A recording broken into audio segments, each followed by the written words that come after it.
Guys, good morning. Welcome back to my YouTube channel. এটা mini vlog পুনৰলৈ আহিছোঁ আৰু এইফালে দেখিছেনে বস্তু বাহিনীলৈ আজি ওলাইছোঁ এটা নতুন এক্সপিৰিয়েঞ্চ কৰিবলৈ।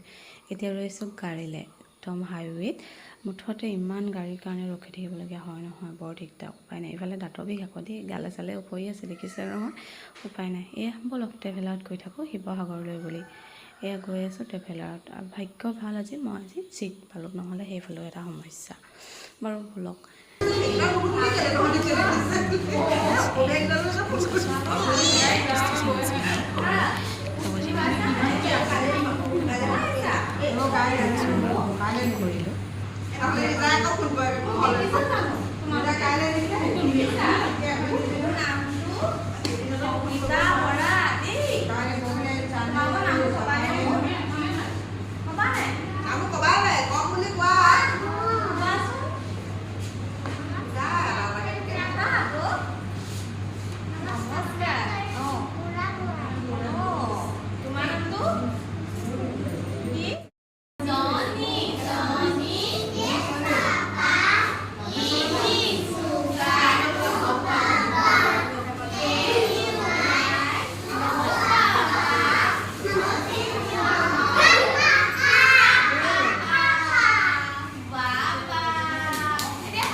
প্ৰেক্টিছ টিচিঙৰ আজি লাষ্ট ডে আছিলে আৰু তাৰপিছত সকলোৱে খোৱাৰ ব্যৱস্থা কৰিছিলোঁ মেমহঁতক আৰু ষ্টুডেণ্টখিনিৰ লগতে সকলোকে আৰু একপি ফটো লগতে আপলোড কৰি দিলোঁ খুৱাই বোৱাই আৰু এয়াই আৰু ফটো চটো মাৰিলোঁ সকলোৱে খাই বৈ লাহেকৈ ঘৰমুখী হ'লোঁ ভাবিলোঁ দুকপিমান ফটো শেষ দিনাৰ দেখাই দিওঁ আপোনালোকলৈ বুলি এয়া গোটেই আমাৰ ছোৱালীখিনি ছোৱালী বোৱাৰী চব আছোঁ আৰু ইয়াতে মেমৰ সৈতে দুকপিমান ফটো আপলোড কৰিলোঁ এটা নতুন অভিজ্ঞতা ল'লোঁ আৰু এয়াই আজিলৈ আহিছোঁ বাই বাই।